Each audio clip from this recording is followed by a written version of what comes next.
how important do you think it is to enjoy yourself in order to succeed? Oh, 100%. If you look at this job and think, well, I can go and earn 100,000 or 500,000 or $1 million, I'd hate doing what I'm doing, but I'm going to do it because I can earn that amount of money in real estate. You're never going to succeed. Welcome to Insights into Success. We're with your host Paul Dodds. We hope to educate, inspire and motivate you to achieve your own personal success. We talk to guests from all around the world from a variety of walks of life to hear the realities of their own journey to success. What challenges have they faced? How have they coped with failure? And what have been the keys or will be the keys to their own success? In our Read to Succeed interviews, we talk books that have inspired our guests, and for some, they share their secrets to marketing success. Join us as we give you insights into success.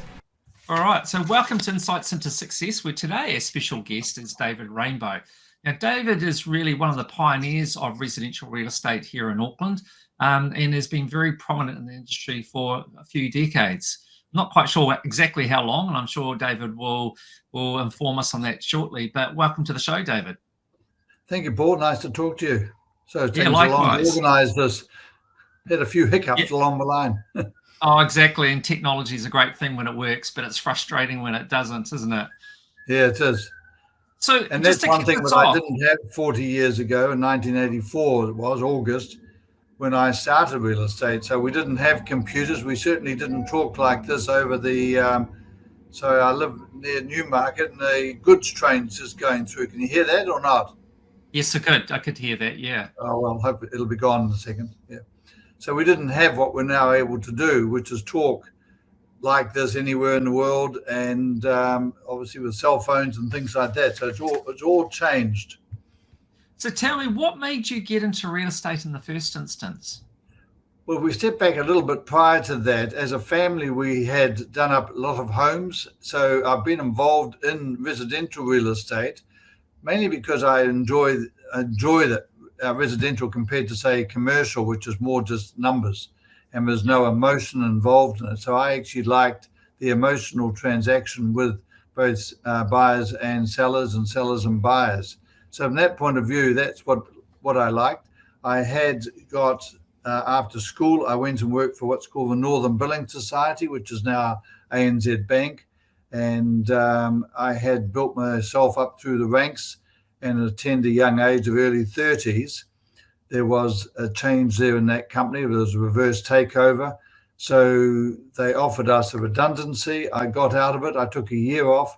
And in talking to a few people about what I was going to do after that, I then spoke to somebody brother of a friend, who said, why don't you get into real estate if you like houses and you're good with figures? And I'm quite good with working in my head. Calculations regarding mortgage finance, etc., etc. So I sat my papers and joined a company called Belton's. And I thought also with real estate, I thought when I've been buying houses in my 20s, it was quite easy. Well, maybe I was easy. And I thought this would be a nice job. And now somebody would just come along and say, oh, I like that house, David. I'd like to make an offer. Let's buy it and blah, blah, blah. And off we went. Yeah. That's definitely not the case. It turned out to be a job which, if you want to be successful, which I was determined to be, it's a job that you have to not do a 9 to 5, it's a 5 to 9. And it's not 5 days, it's 7 days. Right. So if somebody wants to get into that, and I was aware of that, and I was very lucky I had a supportive wife and still have the same wife, but it is a hard job. So to answer your question, I just liked houses and I liked dealing with people. And I don't actually sell real estate. I actually facilitate the transaction. So from that point of view, I just help people, buyers and sellers, transact the deal. And so David, tell me, what was the industry like back in the 80s? How different was it to nothing now? Like it is now. The good old days, you'd sometimes used to shake a hand and then just get on with the transaction. Yes, we had to fill out an agency, but the agency I can't recall, but it might have only been a 1 or 2 page form. It is now, I think, 13 pages, and you have to do this, that, and the other, and AMLs, and you name it, you've got to do it. And get LIM reports, which we didn't have LIM reports then. They came in about 30 years ago, and it gives all the details. So basically, it was the buyer beware, caveat emptor, of what you did, and it was a lot freer, if that's the right word. And to be fair, I don't think people bought and sold houses because we didn't have the inflationary gains that we had over the last couple of years, albeit the last year has been a little bit difficult. But but we've had some big gains, and for some reason, there's no rhyme or reason. But of course, I got into Bailey's 2 months before the share market crash in '87, so my timing was perfect. But the share market didn't affect residential homes probably until about in Auckland until about 1989, and then we had a bit of a dip, and then it went back up again, and then it crashed down again like the share market did. So we've had all these ups and downs, which no one really can predict, and it's hard to actually understand. So people have got to accept that the market is the market, and if you are buying and selling a house on the same market, you may win on some and lose on others. It's just the way it is, if that's what you're wishing to do. So tell me, back when you started, was there a lot less competition in terms of real estate agents? What did that market look like? Yes, well, there wasn't a lot. I think Barfoot's were around. There was a chap who I sort of, I suppose, styled myself off, which was Tom Barton, who in those days, he might have been, I was in my mid-30s, he might have been an old 65-year-old, which I'm, of course, older than that now. So, and I looked at him and saw, that's what I'd like to do, and just deal with a particular market. And I focused on the high end, which no one then was really doing. So we didn't have computers. I was one of the first to set up a computer. My brother assisted me, who lives in Australia, and he had a program called SAM, Sales and Marketing Management. And so I created a database of clients. But in those days, I had to go and source everything. So I had to go into the council and get titles and find out information on things. It was a very long-winded, getting titles was a major. It was very long-winded. Nowadays, we just click on the computer and everything is made available to you online. So a lot easier then. So it was hard. And to find who owned a house, again, you couldn't just sort of click on a computer. You had to find out through the council. So what I did, I earmarked a few houses which I wanted to market, and I would go into the council, find out who owned those houses, send them a letter, follow them, because you can't find phone numbers. Well, once you found their name, you could look in a telephone book, which you can't really do now quite so much, because people have lost their landline. So I would ring people. So it was a lot more complicated than what it is now. And so, like back in the day, did you door knock at all? Would you just go and knock on people's doors? Well, I'd door knock after I wrote the letter, Paul. So I would write them a letter. So it was a sort of a soft approach. And then I'd knock on the door and say, look, I'm David Rainbow. I dropped you a letter the other day, and have a chat. A lot of it, I didn't do too much door knocking like a lot of people do. It's something which I just haven't liked. And if I've given advice to anybody, what I've said is if you're going down, say, Victoria Avenue in Memio, which is a long street and there's 330 odd properties, or probably a bit more than that if you count all the A's and B's. Yeah. And some people start at the top and walk down the street and knock on doors, and they get halfway and they say, oh, no one wants to talk to me, I'm going to give this up. And I've said, well, why don't you start the middle part of a street, walk down to the bottom, because those people have never really been knocked on, doors haven't been knocked on. So it's something I've never really done. I've used a different approach, which has worked well for me, but not saying that door knocking is something that would be successful if I tried it. But I haven't tried it. I suppose I've spoken to people, called out and seen them. And to be fair, the people I started off with, I actually knew. So I was lucky in a sense that I knew quite a few people who had nice homes, and that was the area that I was going to focus on.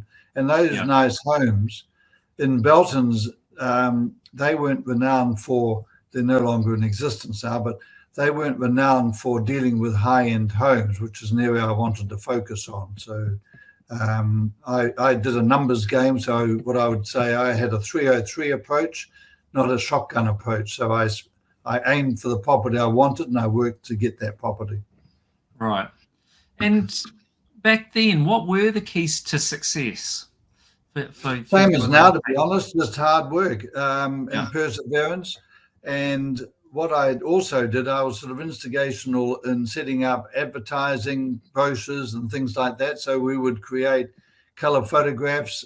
Newspaper advertising in the Herald was different to what it was now. We didn't have color adverts. We had black and white adverts. Then we got into line drawing. So I used somebody who would take a photo of a house, and they would sketch the outline of that house, and that's what we'd use.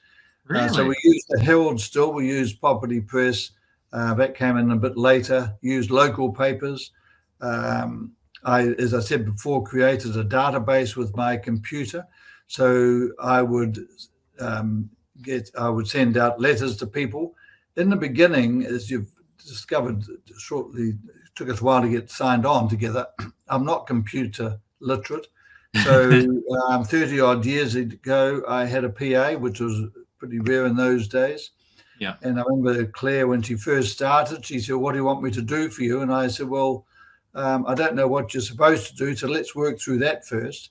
And so having a PA made a huge difference to me, because she could type, and Claire stayed with me for 5 years before she moved to Australia. And I've been lucky over the years with the PAs I've had. My wife we worked together but separately for 10 years, which was fantastic. And I had another person who came on board who used to be a secretary. And I said, "Why don't you come and work with me, and you become my assistant?"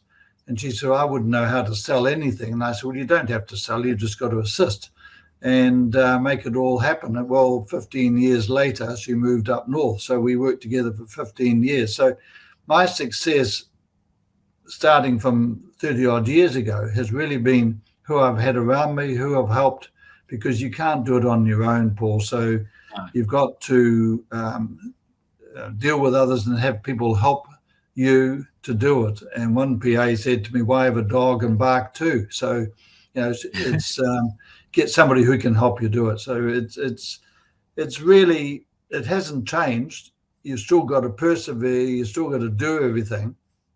It's just probably a little bit easier now because of the access to facilities that we've got now. So, but you still got to find the buyer. You still got to find the seller who wants to sell their home. And my focus has been more on the seller, not the buyer, because if you haven't got a listing, and if that vendor commits their property to you, then I commit my time and effort and focus to them to find somebody to buy that particular home. That's always been my goal, to find the buyer for a house, not a house for a buyer. So back 1984 now. Yeah. So back in the 80s, were you spending more time on the phone or going out and actually seeing people? I spent a lot of time on the phone, on the phone. And I can always remember Ross Foreman, who was the auctioneer for Belton's, and the main reason I moved to Bailey's, because he moved early 87 to Bailey's. He said, "If you want to follow an example of somebody, look at David Rainbow. He's constantly on the phone. So that's what I did. My wife's arrived home. I just constantly ring people. I suppose it was a numbers game, so I would ring as many people as I could and to see if they wanted to sell. And I'd also contact people when you're selling a house, then as well as now, you speak to people around you, around that particular house, just to say I'm selling it, and just in case somebody wants to buy in your particular area, because I'm selling number 1, 2, 3 in your whatever 1 to 8. Yeah. So, look, a lot of people look to get into the industry, and looking from the outside in, often people think, it can't be too hard selling a house, and I get these huge fees. From someone that's had so much experience, well, how would you respond to that? I would say, and I'm probably being optimistic, 80% of people don't succeed. Right. 20% do. And if you look at within Bailey's, the top achievers this year who are in the top echelon of a company, it was because it was a tough year last year. It would be well under 5%, well under 5%. Right. So it's not easy. And if you look at it as a job which is easy, then a lot of people would get into it. A lot of people try to get into it. And a lot of people who may have been in other industries thinking, oh, well, I'll just do that. It doesn't work. As I said before, you've got to work 5 to 9, not 9 to 5. And yes, you can earn a lot of money, and we all have the same opportunity to do it. It's just the way you deal with the people that you're dealing with, and also dealing with your colleagues as well, because you've got to work together with everybody. It's a team effort, and you're better to have a champion team than a team of champions. And I've just found that I believe, from what I'm told, that I'm always there to help others. And hopefully, if I needed help from them, then they would reciprocate. So it's not an easy job, Paul. It's not an easy job. I guess a couple of questions from that. First thing is, do you think, in your opinion, is the key difference between those that succeed, which you've identified as a very small number, versus those that don't? Have you ever sort of been able to get a handle on what the difference is? I would say that it's a bit like a golfer. Tiger Woods may have an average of 69 strokes per round, and he earns, say, $10 million, or Rory McIlroy. A golfer who has 69 strokes per round average per annum, a person who has 70 strokes per round, is only one stroke different, but he only may earn $1 million. And somebody who earns 71 strokes per round may only earn $500,000. So we're all doing the same thing, but somebody is just slightly tweaking it, or they get out and they're out practicing, talking, listening to tapes, listening to radios, interviews. I still look at shows on television. I used to travel a lot and I'd go to Sydney, talk to top agents over there, and just see how they're doing things. And we would discuss backwards and forwards what we're both doing. So the difference between a top achiever and a low achiever is very, very fine. It's just how they do it. And with no disrespect to those who don't succeed, a lot of them, I suppose, just aren't dedicated to succeed. They're just happy to do a job, and they might have been earning $50,000 in their old job, and now they can earn $100,000, and they're very happy with that. Not everybody wants to be a top achiever. And it's like anything in any business or any sport, not everybody wants to be the top. And if you look at people who reach the top of their profession, whether it's a sport or a business, there's a very fine gap between the two of them. But once you actually reach the top, everybody else is nibbling away at your heels, and to be the top of that company or whatever. So no, I don't think there's much difference. It's really just, I suppose, between the two ears, what happens. I wanted to be successful. I suppose I've been deemed successful, but depends on what success is, Paul. So that's And your definition of success, while we're talking about that, do you think, has that changed over the years? What to you means being successful? My success now is helping others. What I've done is helping others to improve what they do. And I don't think if people define success that they've made a lot of money, that's not necessarily successful in my view. Yes, I might have made a lot of money, but that's not my main goal. So it's really just helping others, and to do what I'm happy to. I like seeing others succeeding and making them feel good as well. So that's what I like to do now and then too. I've shared a lot of advice with people over my years. So that's what I would call success as. And I just wonder whether that's consistent through the industry or is more just reflective of you? You know, like looking from the outside in, it's hard not to get the impression, rightly or wrongly, that it's potentially a real dog eat dog industry, and that you might be in an office and you're supposed to be all colleagues, but people are trying to steal listings off one another and all that sort of thing. Does that really happen? Yeah, there is a lot of, not with everybody, but I can confirm that over the years there are some people, and they're probably not in the business for the right reason. They're sort of, there's the old expression is, you know, deal with that or treat others like you'd like them to treat you, and that, Yeah, the best of my ability, has been something I've tried to do throughout. Sure, you upset a few people. I may have gone and said to somebody, your house is worth $1 million and we get 900,000 for it because, for one reason or another, whether the market's changed or the you know, we just didn't find the right buyer on that day. But then on the other side of the coin, I've said it's worth $1 million.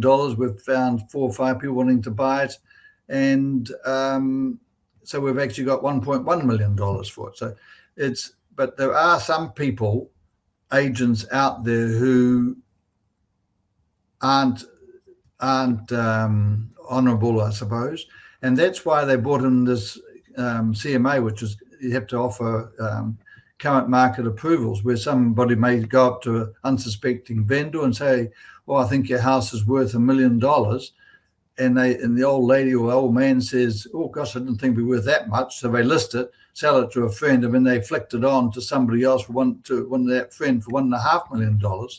yeah, That's now a little bit more difficult to do, and because we have to sign a document giving an honest opinion, or our honest opinion as to what a place is worth on that day, yeah. which is only a guideline, not an exact science, because no one can walk into a house and say what they think it's worth. Doesn't matter how experienced the agent is. No, because I mean, at the end of the day, it depends on who's in the market at the time. I mean, if the perfect buyer for that property's in the market, you could get a premium price, but you might find at that point in the market that all you've got is people that like the property, but are seeing it more from a clinical point of view as a transaction, as opposed to being emotionally attached.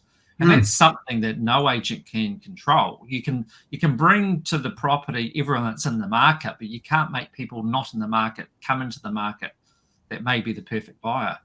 Well, that's right. Like, we don't have children, so we don't need a 5-bedroom home.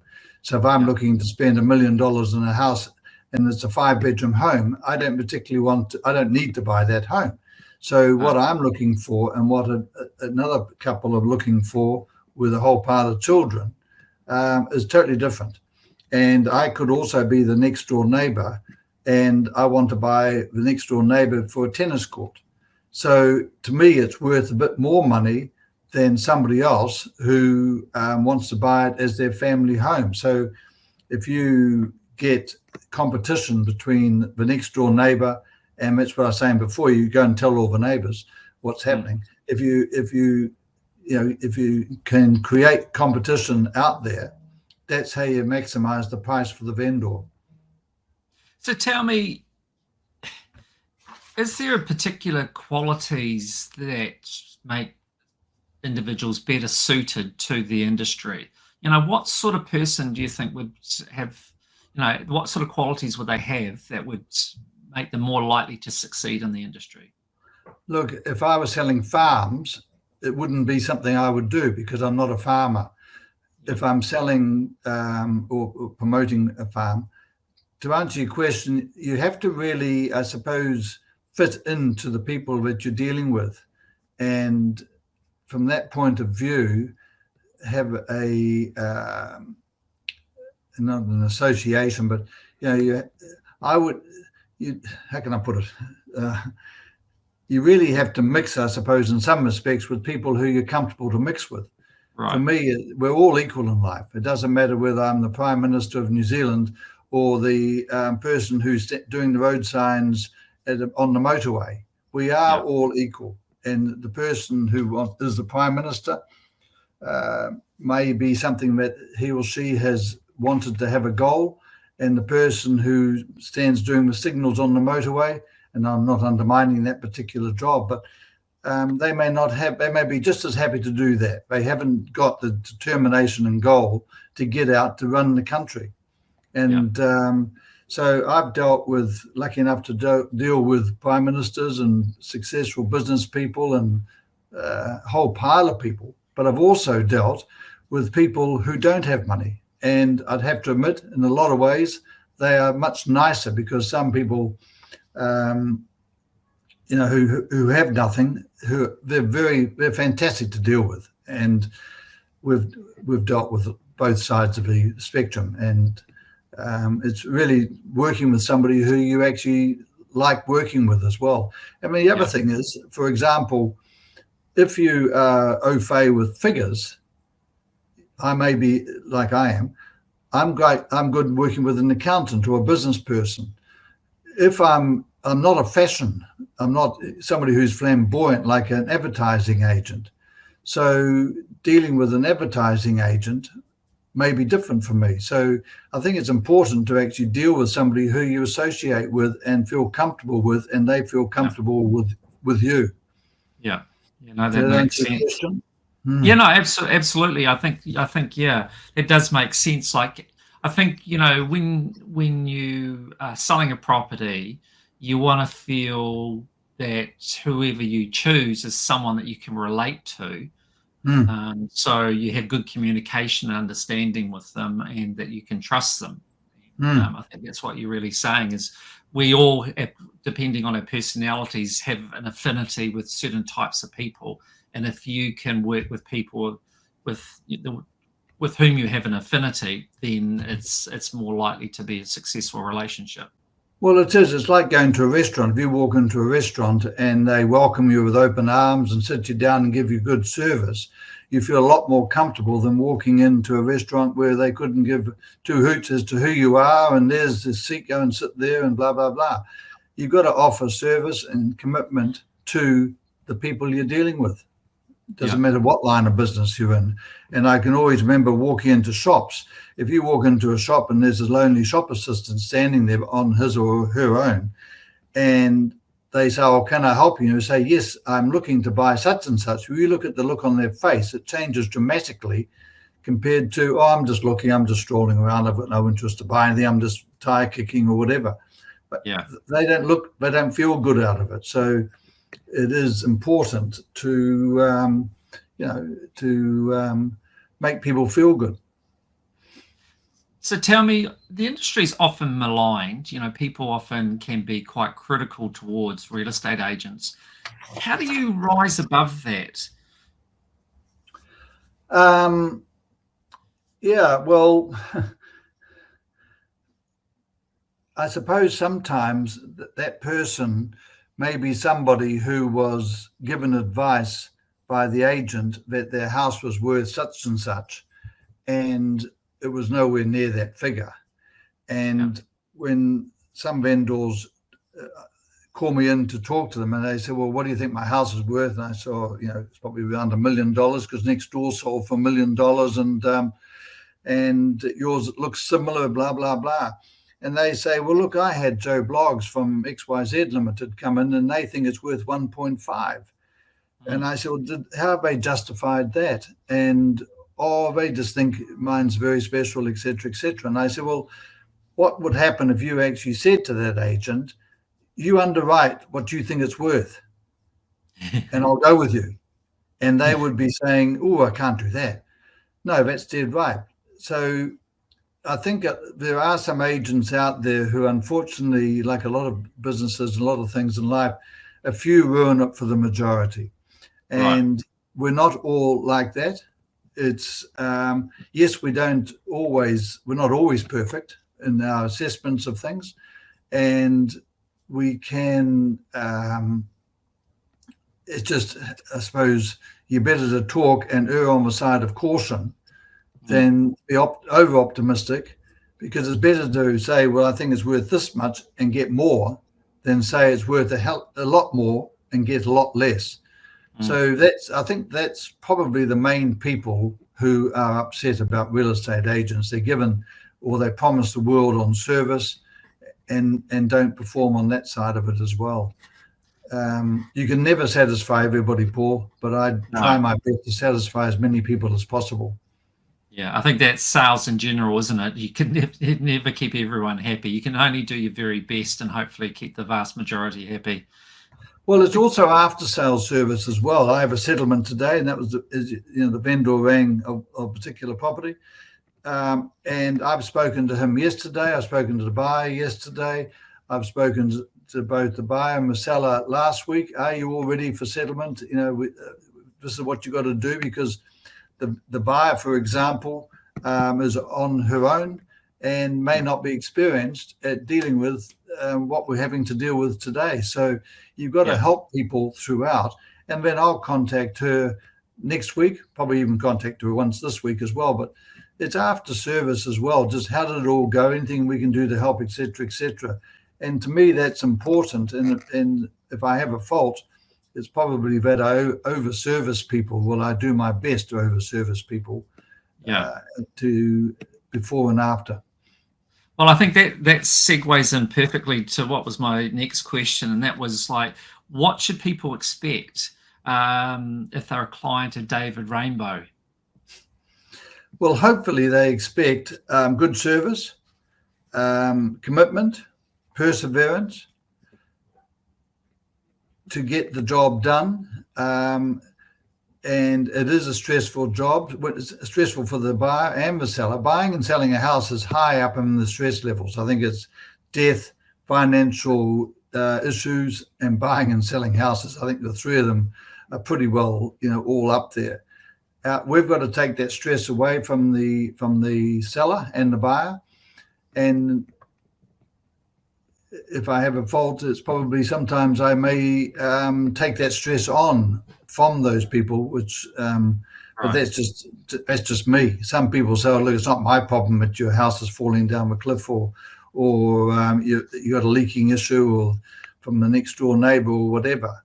Yeah, my job is to try and make sure that we get that situation resolved, preferably before it goes on the market. So I'm dealing with a person who I'm signing up on Thursday. Their lawyer sort of said, because we delved into a situation there, their lawyer said, "Well, David, most agents would just walk away from a situation, not want to delve into a situation that could exist with that particular property." And I said, "Well, that's just not me. I'd like to know everything about the property, so if somebody asks me a question, I will know about it." But then on the other side of the coin, the vendor also has to tell you. And if a vendor doesn't tell me that there's an issue with the property, how am I supposed to know about that? So if something happened 10, 15 years ago, I wouldn't know about it unless I'm told about it. Yeah. If that property... I guess one of the things that's coming through from talking to you is, if this is fair to say, that you really, for you, one of the key drivers is that you care, that you get emotionally attached to some degree and really care about it rather than it being about the money. Would that be fair? Yeah, I would. Yeah, that's probably right. So how do you shut off from that then, David? How do you shut off? Because emotionally it must be quite tough at times. When I go to work, I put a suit on. As you're probably aware, I'm not working in the office as much now for various reasons, but I go to work, I put a suit on, I'm in work mode. I get home, I get out of my suit and I get into casual gear. If I go to the golf course, unless I'm really in the middle of a transaction, the phone is turned off. I don't really completely switch off. If there's a problem out there which I'm rushing onto the golf course, I can't just forget that problem and switch off and then switch back on again at the end of the 4 hours. So I think anybody who enters into real estate has to treat it as a 24/7 job, and you can't switch off. But then one thing I don't like is people going, if I'm out at a party or dinner or whatever, and people, what's happening to real estate? What's my house worth now? Well, I don't know your house, so difficult to know. And what's happening? Well, I said, I'm clever enough to know what happened yesterday. I may be able to be clever enough to know what happened today. I don't know what's happening tomorrow. No. And government and Reserve Bank change things all the time. So no one knows what's going to happen around the corner. The market is the market, and it changes daily. And we just have to accept that. And I did one property a couple of years ago, which the vendor was happy to receive about 3.3 for their house. And we got over $5 million. And this was in an apartment building. And all the owners of that apartment in that apartment block said, wow, if that got 5 million, mine's gone up too. And I said, well, not necessarily, because that's what happened on that day. Yeah. And if we didn't have 4 or 5 bidders on that day, we wouldn't have got that. The vendor was happy to accept the $3.3 million that we had first as a pre-auction offer as it happened. So we have good luck and we have bad luck. As you said earlier on, it's just what happens on the day. And tell me, like, through your career, have you managed to take times off, to give yourself a mental break and a physical break? Like, because you talk about it being such a huge commitment, but like every year, would you make a conscious decision to take time off? Yes. Oh, yes. And as I said earlier on, I had John N was we worked together as my assistant initially, but that all changed. And she and her husband were child free as well. So it was fantastic because we could go away for 2 or 3 weeks, 4 weeks, and just totally relax. And I'm good at switching off when I switch off, but my phone is on all the time. And if I'm over in Europe or America, people ring me. I answer the phone if it's a reasonable hour, but I do switch it off in the middle of the night. Yeah. So no, I do switch off, and we have a little place up north, and we get up there, and the best of my ability, I switch off, because you get burnt out and you can't do it all the time. Yeah. But I accept if I want to be, albeit, but probably my best years were in my 50s to mid 60s, or when I was in my mid 40s to mid 60s. So 20 years. I'm now in my early 70s. I still desire to be successful, but I accept that I'm not going to be as successful because I'm not working as hard as what I did during that prime time. And it's a bit like, and I'm not putting myself as a comparison to this, but it's like any All Black captain. When you're at top of the field and you're the captain of the All Blacks, you are out there running a team of people. And when they retire, you've got to be able to say, I'm no longer the top of the company. I'm no longer the team captain for the All Blacks. I'm no longer the team captain for the basketball team or soccer team, whatever. And accept that we all have a chance to get to the top, being a captain, and then others take over.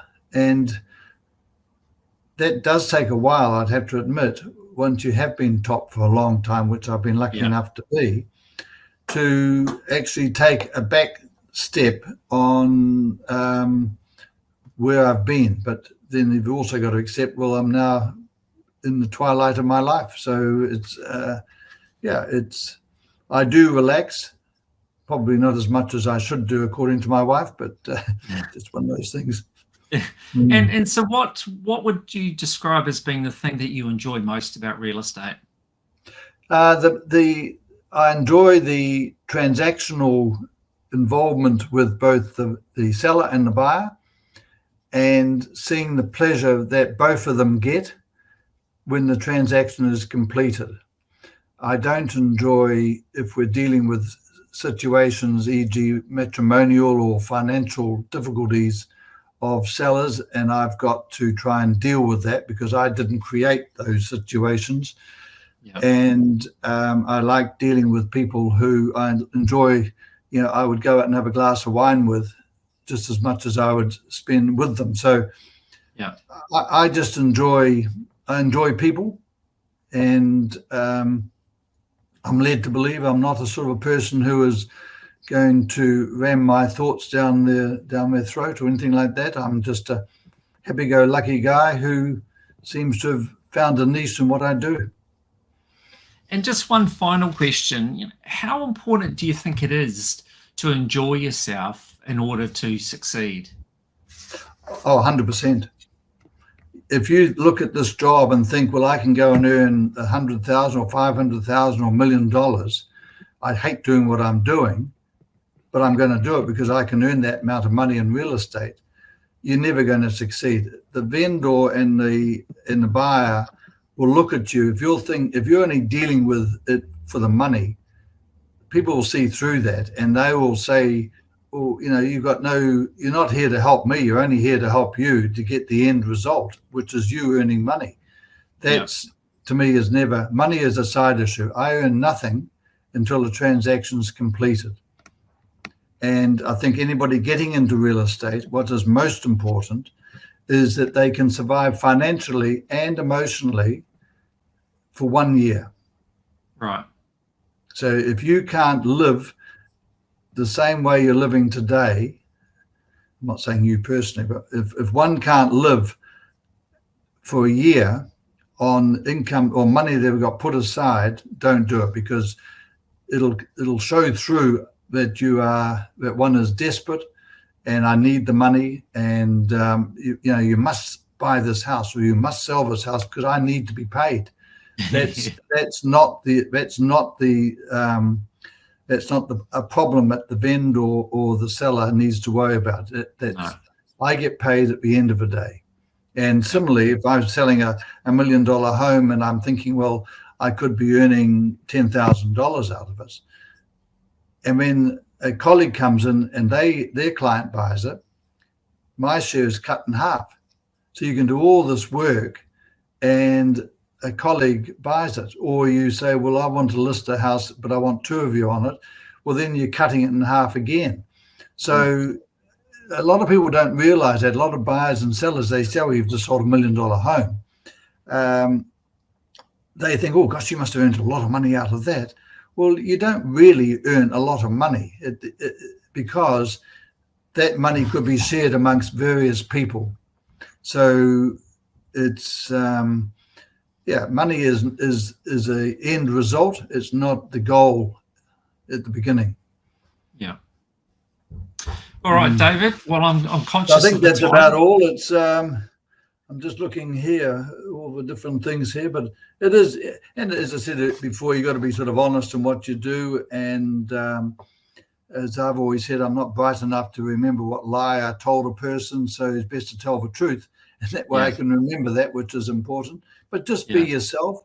I can't look like Brad Pitt or something like that. And not everybody wants to go out with Brad Pitt or have Brad Pitt sell their house. So be yourself, because everybody out there has somebody else who warms to that particular person. So trying to be somebody else is not worthwhile. I think that's important. And I think with regard to 80-20, financially survive is what I've said. Never be somebody you're not, which is important. And I think what's another thing is that when you are successful, if you get a sale, just be humble about it. If you don't get a sale, also be humble about it and respectful. Nothing worse than somebody running around the office saying, I've just had a sale, how fantastic am I, etc., etc. No one really cares. It's nice to compliment them that they've had a sale if that's the first one they've had in a while. But it's important to be respectful to everybody you deal with.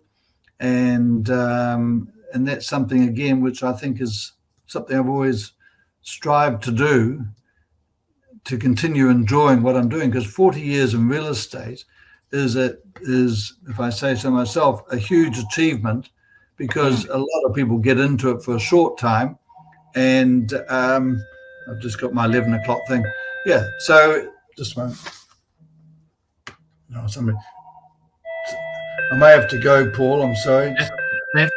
David, this just highlights the life of a real estate agent. Well, it's like that. Somebody's coming to see me. So as you're aware, I've had a little medical mishap, which is changed my life, but it has also made me appreciate that life is so short and precious. And in answering or continuing on with your comments earlier on, how do you get away from it? Maybe I haven't got away from it as much as I should have done, which has caused this little hiccup I had, or major hiccup I had. So I think it's important for everybody just to take time out and spend time with family and friends, and don't just get overstressed on work. But that will come separately. And I think just one piece of feedback to you is getting to know you, talking to you, it becomes obvious why you've been successful for so long. You know, your core values keep coming through, and it's through that sort of belief system that you've got, I think, has stood you in such good stead and has enabled you to succeed for so long. Because as you've said, so many people come into the industry and they do not last very long. So you've got to be doing a lot right to be able to remain in the industry as long as you have, and to be as successful as you have. So look, I really appreciate your time. It's been amazing. And I certainly intend to carry on keeping in contact with you and hopefully picking your brains and learning more from you. So thank you. Anytime, Paul. Lovely to chat. Take care. Have a nice day. Thank you. Cheers. Bye-bye. Bye.